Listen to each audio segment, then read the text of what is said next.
working committee, and there are 3 councillors that sit on it, and they provide that link for planning committee. So this is really for informational purposes, but I will bring back a complete package in February for our committee to receive them.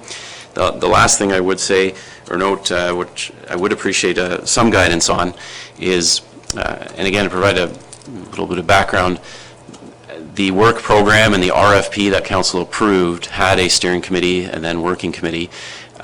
Since that time, certainly there's been a desire for planning committee to be quite as heavily involved in the official plan review as well. So when the workshop on the joint policy directions, like I say, likely in March, I guess I would look for some feedback on whether that could be a joint meeting with planning committee, council, and the working group, or whether there's a desire or need to separate and have 2 separate workshops, which I would tend to recommend a joint meeting and have that as one, as opposed to having 2 meetings back to back. So I'll leave my comments at that. Happy to answer any questions. Thank you. Councillor Jaglowitz. Yes, I did have a question, David, and just as an example, just trying to understand who's making what decision when. The RCC information that's in this package, is it your intention that the steering committee would decide whether or not that's a good thing to go forward with, and then we just fine-tune it, or is that some decision that would be made, like where would that decision get made and when? So, thank you. Through the chair. The discussion paper just, again, provides that data, the analysis, the background information, and there was some excellent work done by Mr. Diamond and the District of Muskoka GIS Department to provide some figures and better understanding, and that certainly was a passionate part of the discussion we had at the working group. I think the answer to your question is at the workshop on the policy directions. Again, the consultants use the working committee as sort of a sounding board to get an idea of where the community is at, where those on council are at, and they will propose some potential options for committee, again, the working committee and planning committee, as to where to go with that issue. And it's at the workshop where planning committee will ultimately decide which direction you wish to go on that issue, and then we go to public consultation. All this is before we even start putting pen to paper and drafting policy. So it's, I think the answer to your question is the workshop. And the last thing, sorry, I did fail to mention, I know the vision statement was very important to committee members, as it should be, and that would also form part of the workshop. Laura has produced a draft vision statement, so at the workshop the beginning component will likely be to again get that feedback and hopefully finalize a vision statement as part of that process, and then get into policy directions. So we're hopeful that the working group can review that vision statement before that workshop. Thank you. Councillor Roberts. Very quickly, I'm very supportive of a combined planning group and working committee.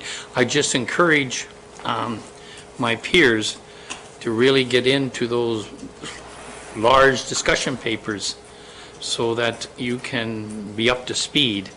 And again, as Mr. Pink was saying, it was just an open forum. Like there was no on the topics. It's just this discussion, and Mr. Diamond and Mr. McDonald were getting our feelings of where it was going. So they're not cast in concrete, and we can reinforce those or change them, whatever we want when it comes around to the policy direction. When's your next meeting? Just interested, that's all. Mr. Pink? Again, I think the next steps at this point, the way I envision it, is I hope to, at the February Planning Committee meeting, being all the discussion papers, not in draft form, for committee to receive those. And then we will try to schedule that workshop. It seems like the consensus is a joint workshop with the working group, likely in March. And it's at that workshop we'll discuss the vision statement and the policy directions. Any questions? Anybody want to ask Mr. Diamond any questions? Councillor Roberts? Very quickly. Okay, so we've covered off the councillors that are in this room. What about my peers on the general committee and getting them up to speed on this? Yeah. Oh, there. Oh, there. Oh, I'm sorry. I hear something from another table. The kids. Yes. You mean in terms of discussion and? Well, everybody's going to be brought together. No, this is just planning and it's my understanding. Yes, we do a special one. Thank you, Mayor. If I can make a comment, I mean, it can be done as a special committee of the whole. The reality is, it's a significant topic. If we're still in a sub-planning committee meeting, I'm pretty sure the other 4 councils will be here and provide comment as we move forward, is the intent of this committee structure. Same way as if there's something about changing the road in Port Carling, members of the planning committee may be there to talk about general finance. So, Any other comments? Councillor Jaglowitz? I had one question for Mr. Diamond, if he had a minute, and that was, and again, I don't mean to come back to RCC. I saw a lot of work was done there. Unfortunately, you've got all the lakes listed except Muskoka, Joe, and Rosso are at the end in a lump. And if you're thinking about going ahead of that, do those lakes not have to be broken down into all their subcomponents?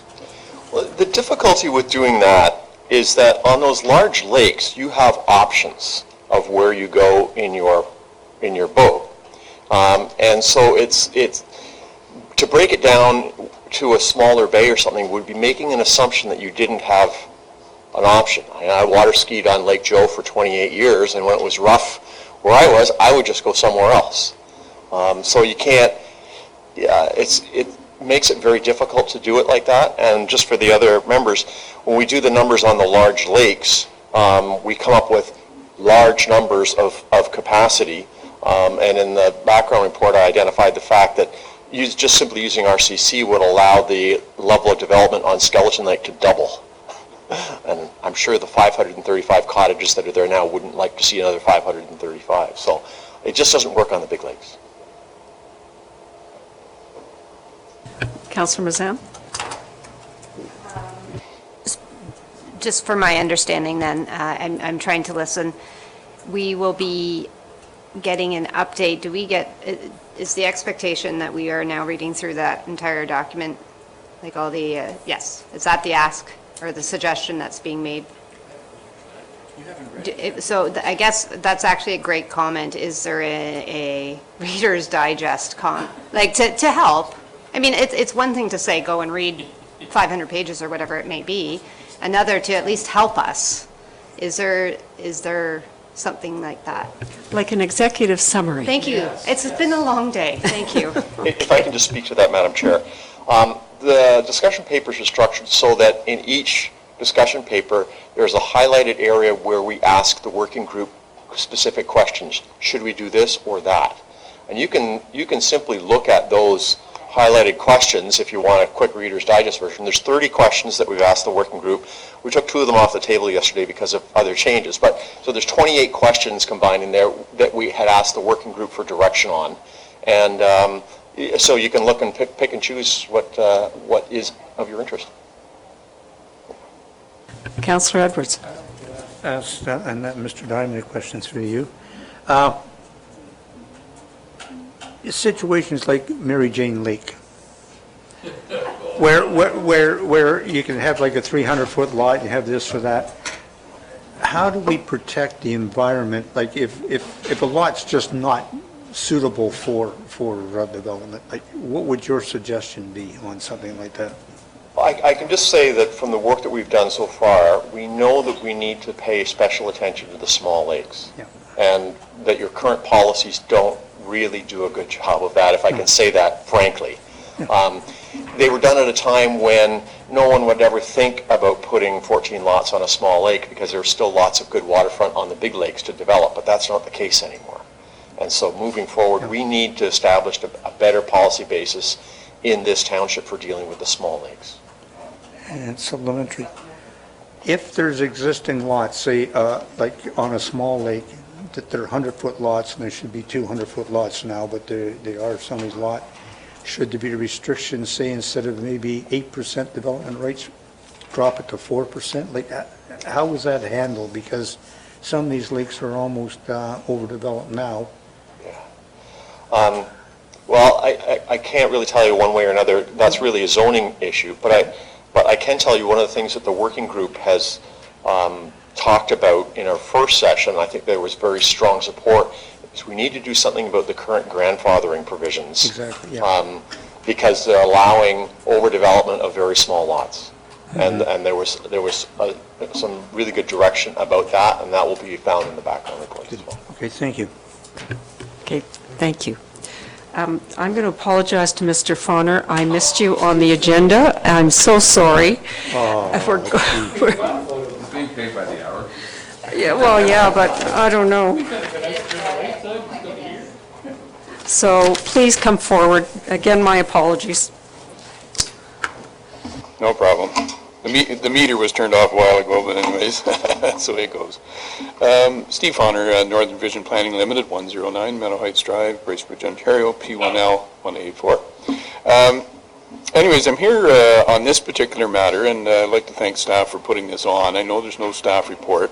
A little bit of a unique situation, but I am representing John and Karen Amerdale, and they have a property on Lake Muskoka, and I think you've actually seen this before, and I'm going to show it to you in just a moment.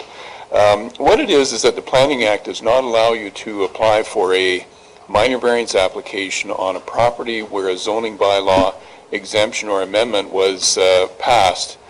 You can't apply for a minor variance within 2 years unless you get special permission through council to be able to process that application. So that's what I'm here for today. So we just go ahead there, Ryan. Thanks. So anyways, in 2018, there was a zoning bylaw amendment that was that permitted the reconstruction of a dwelling to be within 33 feet of the high water mark, and a new deck 37 feet, and stairs greater than 6 feet in width. And the application was supported and approved. It's got an excellent shoreline buffer. Basically, the shape of the property, I'll show you that in a moment, made it very restrictive as to what we could do. And basically, the new dwelling is almost in the same location as the old. So this is the property in itself. This is the point of land. This is on Rankin Road, so it's Lake Muskoka, Waterford Point area roughly. And you can see the outline of the previous dwelling here. We were more or less squaring it off, but because we were so close to on each side, of course, it required approval, and that gave it approved. Yes. And that's just it a little bit closer, and those were the setbacks and so forth that were approved with that application. And you can see the set of stairs at the front, and this is also, just shows the dwelling, proposed dwelling from the front. And this is from the point side. This is actually located, I believe it's close to 100 feet to the end of the point, actually. So there's currently an application in for a minor variance that allows an access deck at the side to be 31.25 feet instead of 33, and the variance is for a grand total of 8 square feet. Now, I do have to be careful here. I know there's a couple of members here that are on Committee of Adjustment, so I don't intend on debating the application, but I want to just let you know what it's about, and just so that I hope you agree that there's merit that it can go forward as a minor variance. And the other is there's stairs exceeding 6 feet in width. There was a specific approval. You would have seen that drawing. The deck, I don't know why, my client hasn't explained to me, was made a little bit deeper. It was 4 feet deeper. So, but the deck is still more than 35 feet from the high water mark. And he could potentially take those stairs and cut a little 2-inch section out of each and have 6-foot sections and comply with the bylaw. He is going to 31.5 feet in width. The previous stairs are about 24 feet width. So this little access deck is here, and the stairs are there, and that's the only comment I'm going to make about it. And this is a picture taken from the end of the point looking in, and has an excellent shoreline buffer. So in the Planning Act, I don't know that I need to go through all the wording, but you can see there anyways, I've highlighted in red sort of the most important parts, that if you've you've made an application for a zoning amendment, you can't apply for a minor variance within 2 years. And then the Act goes further to say that the subsection does not apply in respect of an application if council has declared by resolution that such an application is permitted. So that's my request today. And I sought legal advice. His initial response was the same as mine. I thought this only applied to new comprehensive zoning bylaws, but in reading the sections, as Mr. Pink did, it does speak to specific, site-specific exemptions as well. So, yeah. So I'm requesting that committee recommend to council that a resolution be passed permitting this minor variance to be processed. And I just note that this resolution, of course, does not convey the fact that it's going to get approved or not. It's really just conveying the fact that it can be processed. It'll be up to Committee of Adjustment to determine the merits of the application. In my opinion, it might take us a little biased, I guess, maybe, but I think that it's a fairly small application. Thank you very much for your time, and I thank staff for putting me on the agenda. Thank you. Yeah, 4 o'clock, but you're here. Yeah. Yeah. Councillor Jaglowitz? Yes, through you to, how did this take place? They just didn't build it the way it was intended? Is that all it is? Well, I think regarding the side deck, of course, it's extremely close, compared to the drawing. Like, we're talking about an 8-square-foot section that wasn't included in the previous approval. I can understand that. I don't know about the deck as to how that was built a little bit larger. I would suggest, in my opinion... Okay, no specifics, it's just I strictly... think it's just a matter of whether it be processed Yes, or not right. is the question, yeah. Okay, any other questions? Councillor Roberts? What is the downsides through you to, if we do this? Is there a downside? Is there a downside? Mr. Pink? Through the chair, it would really depend on what you define as downside. Essentially, what the applicants can do, they can either submit a zoning bylaw amendment, come back to council, or they can wait, I guess, approximately a year and a half or a year or so left and wait for the 2-year freeze to end, and they can continue with their minor variance application. Alternatively, committee and ultimately council could allow them to proceed and make that minor variance application and not wait the 2 years, 1.5 year that are left. Or what's the impact of us approving this? It sounds Does that get shared with committee? I guess the impact that you might want to consider, again, I have no concerns with processing the application. This is a new section of the Act. It's fairly, I think most planners, when they first see it, are a little taken aback. It's, I think, a new initiative of the province a few years ago. I think the intent was, not exactly to capture these types of matters necessarily, but I think committee and council should be cognizant that if you approve this request, likely you're setting somewhat of a precedent. And if anyone else comes, you'd be a little hard-pressed maybe to say why you permitted this to proceed and not another. This isn't a planning decision. You're not making an opinion on the variance or the merits. It's more of a political decision. Do you want to let this variance proceed? And again, not that your hands would be tied, but likely any future request would point out that you've done this before. So just, that'd be my only really caution to you.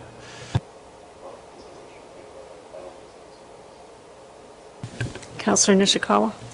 I think where my concern falls is that in some way, I'd be concerned that committee would be perceiving that we were approving of this actual application as opposed to really what the ask was today. I think they get clouded, and again, I don't know how that, would be taken care of or brought forward, because one of them's already in the room, so. No. Sure. Thank you, through the chair. I mean, certainly people can read into every resolution and decision as they want, but I mean the actual committee. No, I understand. I think the Committee of Adjustment likely may not even know. Like I say, a lot of planners didn't even know there was this restriction. I don't think staff would necessarily even advise them. It's a process situation. Again, I think it's clear the request is just to permit the application to be made. You're not making a decision on the application whatsoever. But again, people can read into that as they wish. I just stress also, I don't think this is a common situation.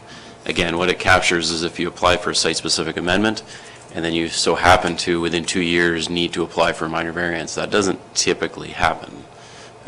like I said, it's been around, I think, for 2-3 years now. This is the first request we've run into. Councillor Jaglowitz? Yeah, so it kind of ties into when we heard today, the same thing happened. They came back within the 2 years, but they came as a zoning bylaw amendment, and that's how they got by it, right? Is that? Mr. Payne? Yep, I think essentially, yes. I don't know if it's to get by it. I think most times if it's significant, they continue to proceed to the zoning route.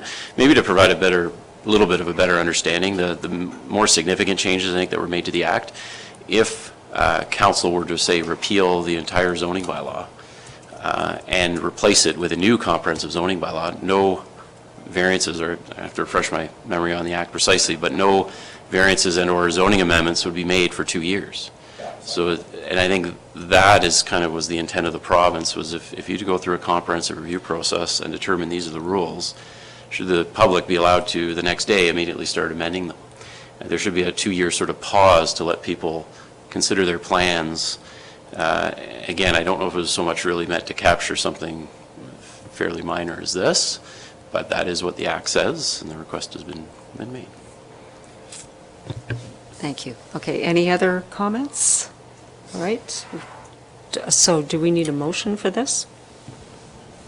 So, if I can, through the chair, thank you. It's a simply delegation request, so committee hasn't asked for staff reports or resolutions. I suggest if you're fairly supportive of this and don't feel you need any further information, what we can simply do is note in the minutes that you would consider a resolution at council in 30 days, and staff will bring a resolution for council to consider. And again, presumably if you don't agree with the request, advise us so, and we would obviously not bring that resolution forward in 30 days. Thank you. So are we supportive as a group? Yes? Yes? Okay. So could we have that happen? Thank you.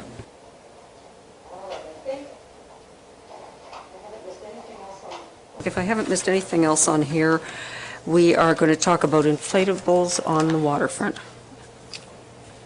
Mr. Pink? Thank you.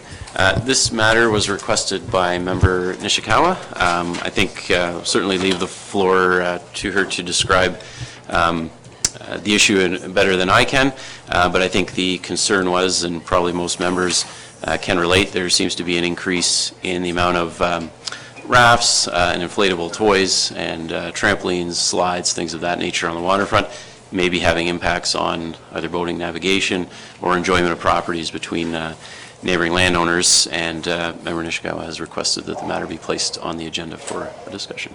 So I will leave the floor to her. Yes. Thank you. Through you. I was called out to 2 properties on Lake Muskoka this past summer, and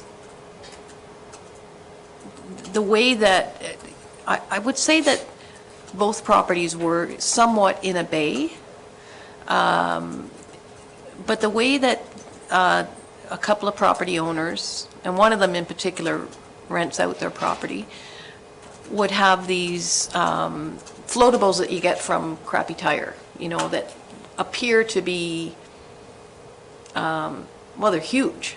Like you could have a dozen people sitting around one of these units and things.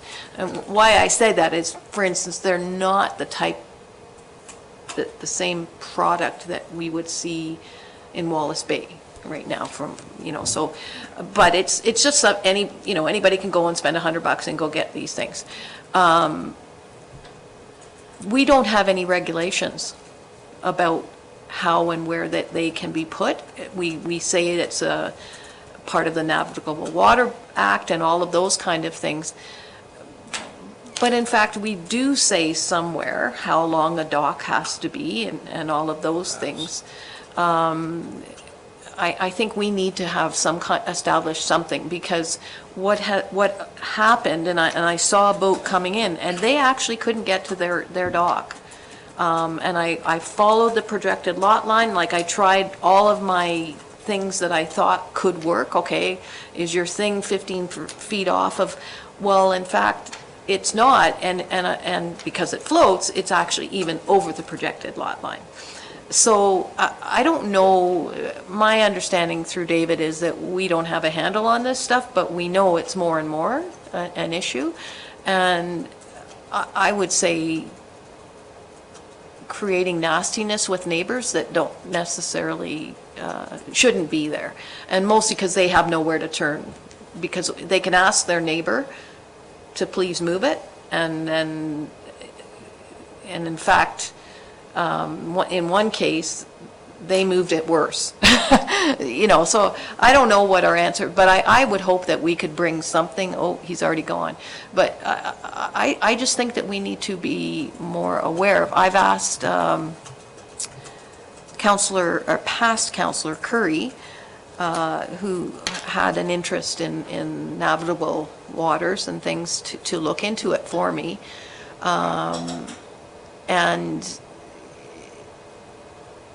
it didn't seem that anything necessarily applied.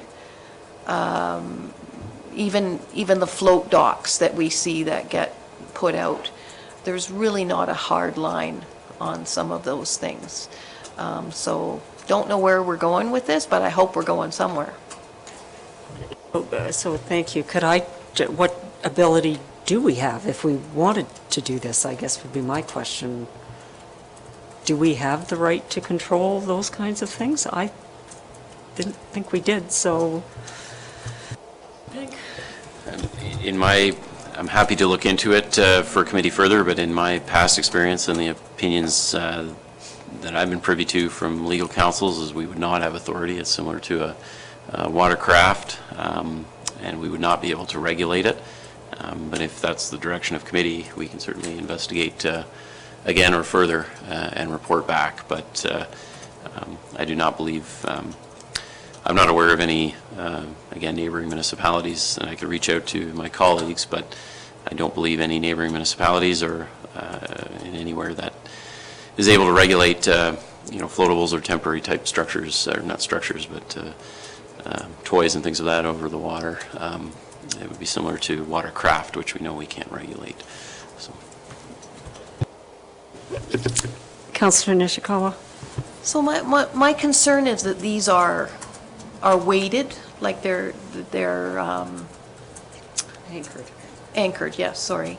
And also, I'm wondering if in the future, if we could look into the possibility of looking within our own bylaws and saying, okay, it's 66 feet out, like that parcel within the requirements that we have said, okay, so if a dock is 66 feet out, then let's just say the imaginary area with projected side lot lines, that is somewhat of a protected zone for that cottager.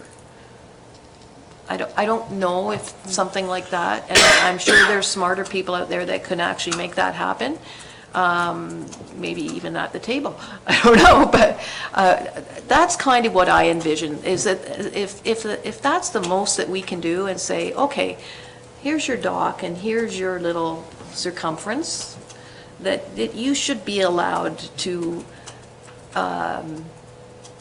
have some peace of mind that, buddy from somewhere else is not even going to leave their boat there, in fact. So I'm just... So I'm wondering, are you allowed to even do that under the federal rules? Like, this may be a violation of federal rules to be putting these things in the lake. So I don't know if that's another avenue or not. Oh, okay. Sorry. I think we should ask staff to look into it and just broaden their scope just a bit, and look at all floatables that are allowed and how the township can control them based on the 40-foot square floatable that was put on one of our lakes. Yeah, so I can bring it up. It happened, and I'll tell you. So anyways, I just think, and I take it offline with Mr. Pink. Councillor Jaglowitz? Right, I just have another example maybe to add to the mix, and maybe it could be done in our code of conduct or something. Don't we have an imaginary thing on when people rent their places, that they should follow imaginary? But another example is there are several pilots on the on the waters on Lake Joseph. There's one I know in particular, and when they land with a float plane, they have to have some orientation to the shore because when you're looking, you can't really see the water, you can't really see where it begins because it's reflecting. So you need to be somewhere close to shore. And these large climbing things are getting out on points and interfering with that. So there probably is some issue, but I don't know that we can do anything about it other than maybe you could have a guideline. If you've got them out, here's be a good neighbor. Is that what you're thinking? You know, have it on the website that be a good neighbor, keep it in front of your place or something. I don't Well, know. we could certainly start with that, and I think we need to. So would staff in your spare time be able to, I'm sorry, it's getting late, David. Pilot project or something that they would want to champion and advertise. But it's a problem. I mean, that's the issue. It is a real problem, so.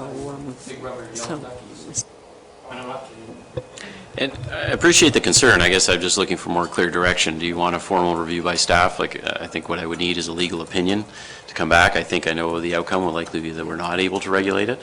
Certainly, we can get into what the rules should say or what we want to do, but if we don't have the authority, I think it sort of ends there. Or alternatively, I'm happy to speak with our economic development communications coordinator and add to our code of conduct that, the people will be respectful with respect to floating toys, but But it would have to be very detailed.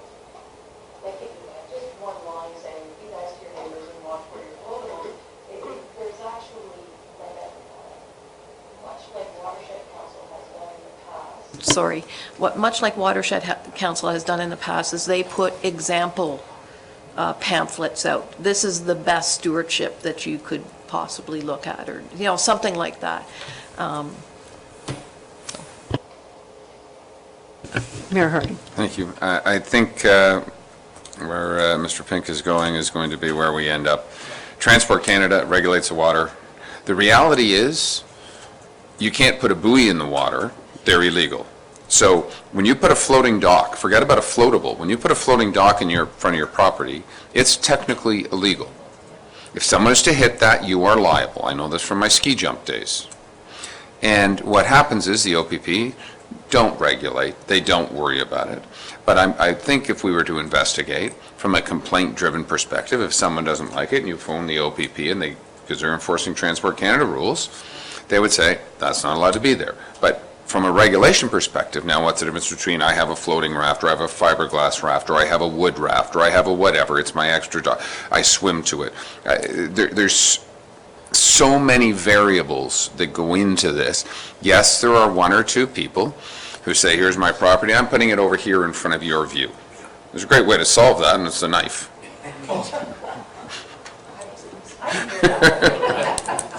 For the raft. So, but, and again, I do know that Cleveland's House, they have permits to put those in the lake. That's from a safety perspective, but I do know they've spoken with Transport Canada, okay, to talk about that. And again, I would identify my ski jumps with Transport Canada as to where they are, in a general floating envelope, if you will. But I don't believe anybody has a swim raft that has a permit. I believe we regulate 66 feet out because they're attached to shore and attached to our property, if they were 80 feet out. So there's no magical number. Lake bed is MNRF, and Transport Canada regulated. So, I think David can do some more investigation, get a legal opinion, what we can and can't do, but I think we maybe up that creek without a floatable. Well, I would suggest we start with communications, and maybe we can get some of the dockside and stuff to actually put something in their magazines for us. Like, maybe we can start on that level and see how we're doing with that. So, Councillor Edwards? That would be great, putting it in dockside, but at Watershed Council, they're not happy with dockside because you see all the ads in there, and they've got everything right down to the water and everything else like that, so, but I think some of the other ones, Unique Muskoka and a few other ones, we could maybe get something in. But like I say, if you look at dockside, and that most of the stuff they're advertising would be against some of our bylaws. Well, yeah, but if they read it, that would sort of serve the purpose, wouldn't it? I don't know. Anyway, okay, so we will start with that hopefully, and maybe we could ask Corey to think about that, start working on that. So we have the minutes from the September 12th Heritage and Attainable Housing Committee meeting. Did everybody read them? Any comments? We're going to, oh, sorry. Yes, Councillor Nishikawa? I just wanted to have a comment with my neighbor, or mostly noted that as part of Parks and Rec, and Parks and Trails, that we would like to be included in any discussions when they come to the development of Bala Falls. As it pertains to parks. Yes. But it's all this tied the in, appropriate place it's all to ask? tied in, the whole heritage, everything is Right. tied in, right? So I just would like to be asked to be invited to To those attainable discussions housing? in the future. Would you like me to Not ask? attainable housing, this is about Bala Falls Park, Oh, about that, okay. the heritage Yes, aspect. yes. Okay. Okay, thank you. So, minutes? Have we read them? All in favor? All in favor? Yeah. Good.